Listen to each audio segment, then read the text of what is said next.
பாமக இளைஞர் சங்க தலைவர் பதவி தொடர்பாக கட்சி சிறப்பு பொதுக்குழு கூட்டத்தில் ராமதாஸ் அன்புமணி இடையே மேடையிலே பகிரங்கமாக வெடித்த மோதலால் பரபரப்பு நிலவியது.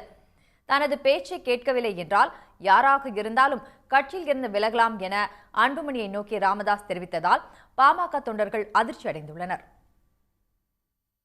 பாமகவின் புத்தாண்டு சிறப்பு பொதுக்குழு கூட்டம் அக்கட்சியின் தலைவர் அன்புமணி தலைமையில் புதுச்சேரியில் நடைபெற்றது. அப்போது பேசிய கட்சியின் நிறுவனர் ராமதாஸ், மாநில இளைஞரணி தலைவராக தமது மகள் வழி பேரனான முகுந்தன் பரசுராமனை நியமித்ததாக அறிவித்தார். அன்புமணிக்கு 50 தொகுதிகளை வென்று கொடுக்க முகுந்தன் பக்கபலமாக இருப்பார் எனவும் கூறினார். ஆனால் இந்த அறிவிப்புக்கு மேடையிலேயே அன்புமணி கடும் எதிர்ப்பு தெரிவித்ததால் அவருக்கும் ராமதாசுக்கும் இடையே வார்த்தை மோதல் வெடித்தது. கட்சியில் 4 மாதத்துக்கு முன்னாடி வந்திருக்கிறான். அவனுக்கு இளைஞர் சங்கம்னா என்ன அனுபவம் இருக்குது? அவனுக்குலாம் என்ன அனுபவம் இருக்குது? அவனுக்கு வேறு என்ன போட்டு பண்ணுங்க, நல்ல அனுபவசாலியாக பண்ணுங்க தான் நான் சொன்னேன். களத்தில் நல்ல ஆள் வேணும், நல்ல திறமையாக வேணும்னு. வந்த உடனே போய் அப்புறம் இளைஞர் சங்க பொறுப்பில் போட்டு நான் சொல்கிறது தான் நீங்கள் சொல்லுங்க, கேட்கணும். யாராக இருந்தாலும் நான் சொல்கிறது தான் கேட்கணும். எல்லாம் பண்ணுங்க, நீங்கள் பண்ணுங்க. புரியுதா? நான் சொல்கிறத கேட்கலன்னா யாரும் இந்த கட்சியில் இருக்க முடியாது. இது நான் உண்டாக்குற கட்சி. நான் சொல்கிறத கேட்கலன்னா யாரும் இந்த கட்சியில் இருக்க முடியாது. என்ன சரின்னா சரி, போ. பாமக தலைவரான அன்புமணியை கட்சியிலிருந்து விலகிக் கொள்ளுமாறு ராமதாஸ் பொது மேடையிலேயே எச்சரித்ததால் பெரும் பரபரப்பு ஏற்பட்டது. தனது முடிவில் உறுதியாக இருப்பதாகவும் ராமதாஸ் அறிவித்தார். குடும்பத்திலிருந்து இன்னொருவர் கட்சி பதவிக்கு வருவது அசிங்கம் என காட்டமாக விமர்சித்த அன்புமணி மைக்கை தூக்கி வீசினார்.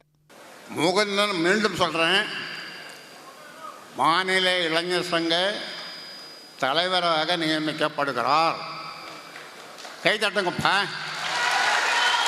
குடும்பத்தில் இன்னொன்று போடு, குடும்பத்தில் வச்சுக்கிட்டு அவ்வளோதான். நன்றி. யார் சொல்றது?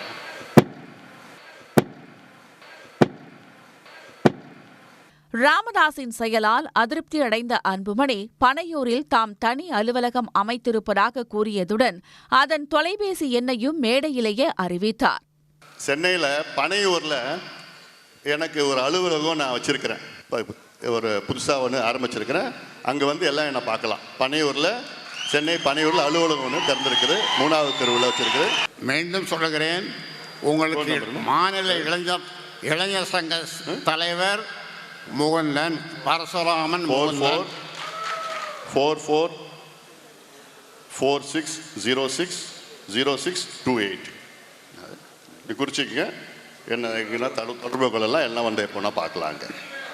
அலுவலகம் இன்னொரு அலுவலகம் திறந்துக நடத்தணும் தானே சொல்கிறேன். நடத்துக.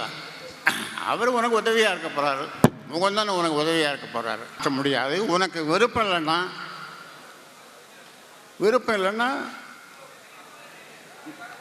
அவ்வளோதான். வேறு என்ன சொல்ல முடியும்? யாராக இருந்தாலும் விருப்பம் இல்லாதவர்கள், என் பேச்சை கேட்காதவர்கள் விலகிக் கொள்ளலாம். முன்னதாக கூட்டணி குறித்து பேசிய ராமதாஸ், கூட்டணி வைத்ததில் தவறு செய்துவிட்டதாக தெரிவித்தார். 2026 சட்டமன்ற தேர்தலில் ஆட்சி அமைக்கும் கூட்டணியில் பாமக இருக்கும் எனவும் கூறினார். இதனால் பாஜக கூட்டணியிலிருந்து பாமக வெளியேறுகிறதா என்ற கேள்வி எழுந்துள்ளது. 2026 சட்டப்பேரவை தேர்தலில் யாருடன் கூட்டணி என்பதை எல்லாம் நான் பார்த்து கொள்ளுகிறேன். நிறைய பாடங்களை நாம் கற்றுன்னு இருக்கோம். ஆமாம். ஒரு தரம் தப்பு பண்ணால் இன்னொரு தரம் தப்பு பண்ணணும்னு அர்த்தம் இல்லை. கூட்டம் முடிந்து வெளியே வந்த அன்புமணியை சூழ்ந்து கொண்ட ஆதரவாளர்கள் அவரை வாழ்த்தி முழக்கமிட்டனர். அவர்கள் ராமதாஸ் காரை வழிமறித்து நின்றதாலும் பரபரப்பு ஏற்பட்டது.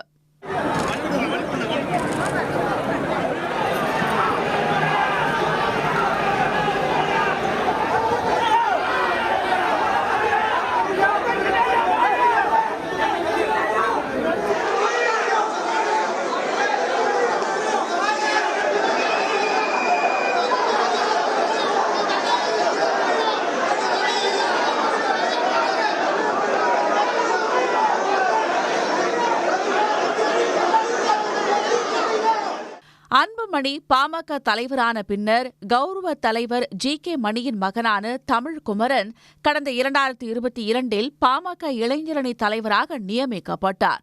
ஆனால் சில மாதங்களிலேயே அந்த பதவியிலிருந்து அவர் விலகினார். அந்த பதவிக்கு புதிதாக யாரும் நியமிக்கப்படாமல் இருந்த நிலையில் 2 ஆண்டுகளுக்கு பிறகு முகுந்தன் நியமிக்கப்பட்டது கட்சியில் குழப்பத்தை ஏற்படுத்தியுள்ளது. உடனுக்குடன் செய்திகளை தெரிந்து கொள்ள சன் நியூஸ் பெல் ஐகானை கிளிக் பண்ணுங்க.